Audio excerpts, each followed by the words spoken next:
चलिए शुरू करते हैं संभागवार खबरों का सिलसिला और सबसे पहले आपको दिखाते हैं जयपुर की बड़ी खबरें।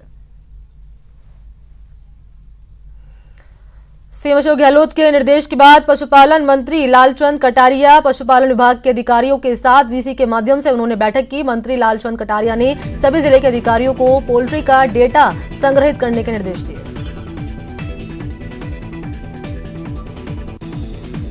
बर्ड फ्लू पर सीएम अशोक गहलोत ने अधिकारियों के साथ बैठक की। उन्होंने संक्रमण की पुष्टि करते हुए कहा कि झालावाड़, कोटा, बारां और जयपुर में मृत कौवों में एवियन इन्फ्लुएंजा वायरस मिला है। उन्होंने अधिकारियों से विशेष सतर्कता बरतने के भी निर्देश दिए। बता दें कि प्रदेश में अब तक 625 पक्षियों की मौत हो चुकी है।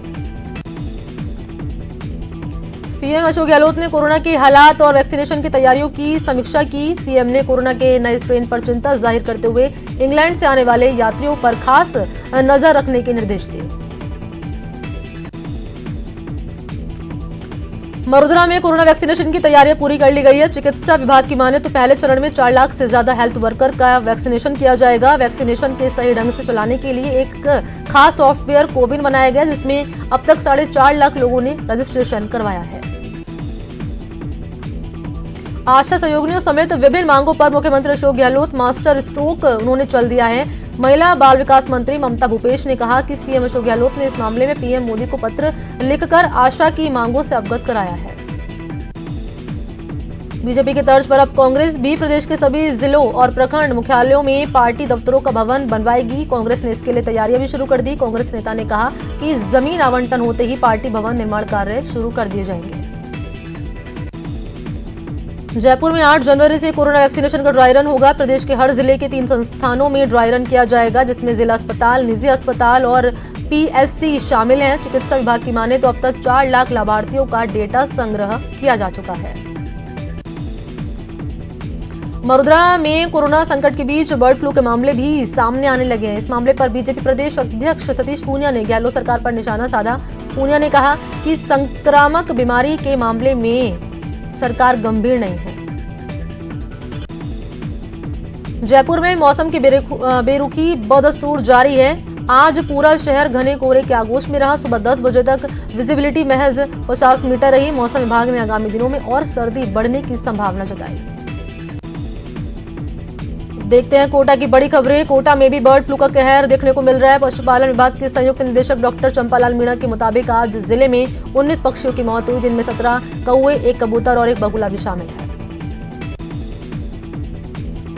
कोटा में आंवली रोजड़ी गांव के पास मुकुंदरा विहार नगर योजना विस्तार योजना पर काम किया जा रहा है। इसको लेकर अब विरोध के स्वर भी उठने लगे हैं। पूर्व विधायक भवानी सिंह ने नगर विकास न्यास के अतिक्रमण मुक्त अभियान पर विरोध जताया। कोटा में एक बार फिर से कोचिंग क्लासेस गुलजार होंगे। बता दें कि गहलोत सरकार ने कोरोना नियम का पालन करते हुए आगामी 18 जनवरी से कोचिंग कॉलेज को खोलने जाने की मंजूरी दे दी है। सरकार के इस आदेश के बाद कोचिंग संचालक, होटल संचालक और छात्रों में खुशी की लहर है। शराब के शौकीन पुलिसकर्मियों के लिए पुलिस एक नई पहल की शुरुआत करने जा रही है। इस मामले पर कोटा ग्रामीण एसपी शरद चौधरी ने कहा कि पुलिसकर्मियों को शराब की लत छुड़वाने के लिए विशेष शिविर का आयोजन किया जाएगा। बारिश के बाद कोटा, बूंदी और बारां में सिंचाई जल की डिमांड कम होने के बाद सीएडी प्रशासन ने मुख्य नहर में जल प्रवाह बंद कर दिया। अधीक्षण अभियंता राजीव कुमार ने कहा कि किसानों की मांग पर फिर से नहर में जल को छोड़ा जाएगा। कोटा में निलंबित कलेक्टर इंद्र सिंह राव और उनके पीए महावीर प्रसाद को आज कोर्ट में पेश किया गया। बता दें कि बीते दिनों रिश्वत कांड में गिरफ्तार हुए बारां के पूर्व कलेक्टर इंद्र सिंह राव को गहलोत सरकार ने निलंबित कर दिया था। शाहजहांपुर में किसानों का जत्था आज भी पहुंच रहा है। बुधवार को महाराष्ट्र से चलकर आए किसानों का समूह कोटा पहुंचा, जहां भारतीय किसान संघर्ष समन्वय समिति ने और गुरुद्वारा प्रबंधन ने किसानों को फूल देकर स्वागत किया। कोटा में गुमानपुरा थाना पुलिस ने अवैध मादक पदार्थ के साथ एक तस्कर को गिरफ्तार कर लिया है। पुलिस ने तस्कर के पास से 1.5 ग्राम स्मैक और 9,000 रुपए बरामद किए। कोटा में बदमाशों के हौसले बुलंद हैं। बदमाशों ने विज्ञान नगर इलाके में देर रात एक सीए के घर में घुसकर चाकू की नोक पर लूट की वारदात को अंजाम दिया। हालांकि शोर मचाने के बाद आसपास के लोगों ने बदमाश को पकड़ लिया और पुलिस अब मामले की जांच पड़ताल कर रही है। कोटा में कोरोना की रफ्तार पर अभी ब्रेक भी नहीं लगा है। बुधवार को 38 और नए मरीजों की पुष्टि हो गई है। राहत की बात यह कि मरीज संक्रमण से तेजी से रिकवर हो रहे हैं।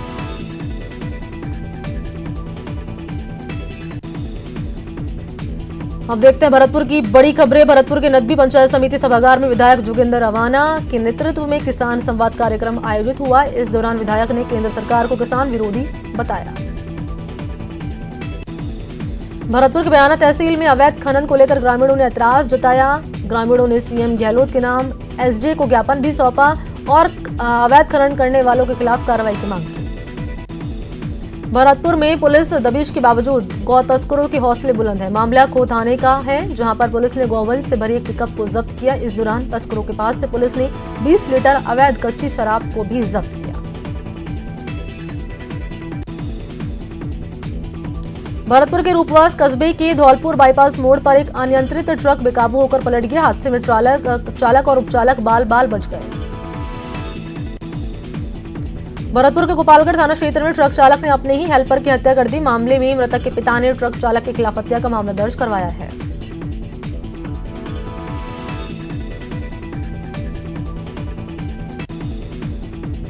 भरतपुर में चोरों के हौसले बढ़ते जा रहे हैं। मामला रेलवे कॉलोनी का है। चोरों ने यहां पर दिन दहाड़ी रेलकर्मी के घर में घुसकर लाखों की संपत्ति पर हाथ साफ कर दिया और मामला संज्ञान में आने के बाद पुलिस ने जांच पड़ताल शुरू कर दी।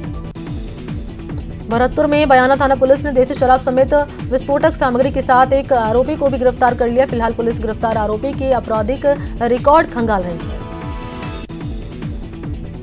भरतपुर के डीग स्थित पांडे मोहल्ले में मकान निर्माण के दौरान दो पक्षों के बीच कहासुनी हो गई। इसके बाद दो पक्षों के बीच जमकर पथराव हुआ। हादसे में दोनों पक्षों के 6 से ज्यादा लोग घायल हुए हैं। दिल्ली में आंदोलन कर रहे किसानों को समर्थन देने के लिए भरतपुर के एनएसयूआई के कार्यकर्ताओं ने साइकिल से ही दिल्ली के लिए कूच किया। एनएसयूआई कार्यकर्ताओं ने कहा कि मोदी सरकार जब तक कानून को वापस नहीं लेगी तब तक वो किसानों के साथ मिलकर लड़ेंगे। आयुर्वेद हॉस्पिटल भरतपुर में Ayush Covid post Covid care centre शुरू किया गया, जिसमें सलाह और इलाज के साथ खानपान, योग, व्यायाम और अच्छी सेहत के लिए रखे जाने वाली सावधानियों के बारे में प्रदर्शनी लगाकर जानकारी दी रही है।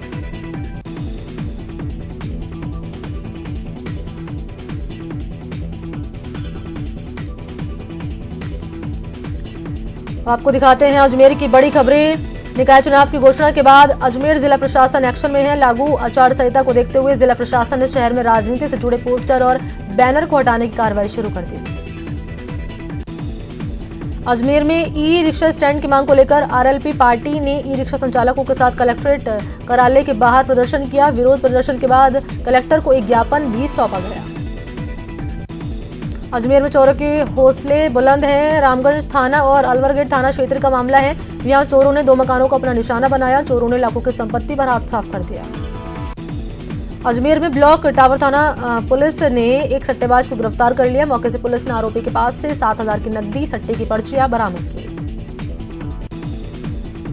गहलोत सरकार ने आने वाली 18 जनवरी से कॉलेज और कोचिंग संस्थान को खोलने के आदेश दे दिए। इसको लेकर अजमेर प्राइवेट एजुकेशन महासंघ ने सरकार का आभार जताया। कोरोना गाइडलाइन का पालन करते हुए राज्य सरकार ने 50% छात्रों के साथ संस्थान खोलने की अनुमति दी है। अजमेर में नर्सिंग कर्मचारी ने अस्पताल प्रबंधन के खिलाफ जमकर नारेबाजी की। प्रदर्शनकारियों ने जेएलएन अस्पताल में कार्यरत संविदा कर्मियों को वापस बहाल करने की मांग की। अजमेर में एक युवती से शादी का झांसा देकर 27 लाख रुपए की ठगी की गई है। पीड़िता ने कृष्णगंज थाने में युवक के खिलाफ मामला दर्ज करवा दिया। अजमेर में पिछले 3 दिन से शीतलहर और बारिश का दौर लगातार जारी है। बारिश के चलते पूरा शहर घने कोहरे की चादर में लिपट चुका है। कोहरे के चलते खासतौर पर वाहन चालकों को काफी परेशानी हो रही है और तापमान में भी गिरावट देखी जा रही है। अजमेर में शीतलहर का प्रकोप जारी है। बुधवार को पूरा शहर घने कोहरे की आगोश में रहा। मौसम विभाग ने आगामी दिनों में तापमान में बढ़ोतरी की संभावना जताई। अब देखते हैं बीकानेर की बड़ी खबरें। बीकानेर नगर निगम के महापौर सुशीला कंवर ने निगम कार्यालय का औचक निरीक्षण किया है और इस दौरान कई कर्मी उनको अनुपस्थित मिले हैं। महापौर ने कर्मियों को अपना रवैया सुधारने की नसीहत दी। बीकानेर के मेयर सुशीला कंवर अचानक से नगर निगम के कार्यालय पहुंच गए। उन्होंने अलग अलग विभाग का निरीक्षण भी किया। मेयर के अचानक निरीक्षण से कर्मचारी और अधिकारियों में हड़कंप मच गया। बीकानेर में चोर भगवान के घर को भी नहीं बख्श रहे। मामला शहर के कोटगेट स्थित कृष्ण मंदिर का है। यहाँ चोरों ने देर रात मंदिर से भगवान कृष्ण की चांदी की मूर्ति समेत तीर, धनुष, बांसुरी समेत कई अन्य सामान पर हाथ साफ कर दिया। नकदी पर भी हाथ साफ कर दिया। बीकानेर में पुलिस अधीक्षक प्रीति चंद्रा ने अपना कार्यभार संभाल लिया है। इस दौरान जिला पुलिस बल ने एसपी को गार्ड ऑफ ऑनर देकर उनका स्वागत किया। मौके पर एसपी ने कहा कि अपराध पर नियंत्रण उनकी पहली प्राथमिकता रहेगी। बर्ड फ्लू ने जालौर में भी दस्तक दे दी है। जिले के आड़वाड़ा और अकोली गांव में अब तक 29 कौवों की मौत हो चुकी है। वन विभाग के अधिकारी मरे हुए कौवों के सैंपल लेकर उन्होंने जांच शुरू कर दी है। अब आपको दिखाते हैं जोधपुर की बड़ी खबर। जोधपुर में बर्ड फ्लू का खतरा बढ़ने लगा है। बुधवार को आवा थाना क्षेत्र में 3 दर्जन से ज्यादा कौवे मृत मिले हैं। हालांकि सूचना मिलने के बाद पशुपालन विभाग की टीम ने मृत पक्षियों का डिस्पोजल कर दिया। स्वच्छता रेटिंग के मामले में जोधपुर को अग्रिम स्थान दिलाने के लिए जिला कलेक्टर इंद्रजीत सिंह ने केरू डंपिंग यार्ड का निरीक्षण किया है। इस दौरान डीएम के साथ नगर निगम आयुक्त भी मौजूद रहे। उन्होंने अधिकारियों को कई अहम दिशा निर्देश दिए। जोधपुर के लूड़ी कस्बे के पेट्रोल पंप से कुछ बदमाश 19,000 से ज्यादा का डीजल भरवाकर फरार हो गए। रात 12 बजे की घटना है। बदमाश स्विफ्ट गाड़ी में सवार होकर आए और पूरी वारदात सीसीटीवी कैमरे में रिकॉर्ड हो गई, जिसके आधार पर अब पुलिस मामले में छानबीन कर रही है। अब देखते हैं उदयपुर की बड़ी खबरें। उदयपुर में वाहन की चपेट में आ जाने से घायल हुए युवक की इलाज के दौरान मौत हो गई। सुकेर थाना पुलिस ने इसकी सूचना मृतक के परिजनों को दी और पोस्टमार्टम कराकर शव परिजनों को सौंप दिया। उदयपुर के पालड़ी गांव में एक तरफा प्यार के चलते हत्या का मामला सामने आया है। आरोपी भरत ने लड़की के नाना पर पत्थर से हमला कर दिया। मौत के उसको घाट उतार दिया। भीलवाड़ा की काशीपुरी स्थित स्वास्थ्य भवन में बीते 5 दिनों से संथारा ले रही साध्वी अर्चना कंवर ने बुधवार को देह त्याग दिया। साध्वी अर्चना सदगुरु वर्य यश कंवर की शिष्या थी। साध्वी के देह त्यागने की सूचना मिलने पर उनके अनुयायियों में शोक की लहर दौड़ गई।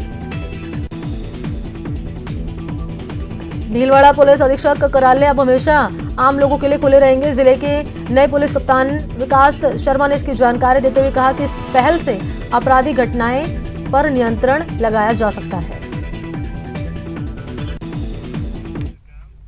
चलिए यहाँ रुकते हैं छोटे से ब्रेक के लिए, जल्द हाजिर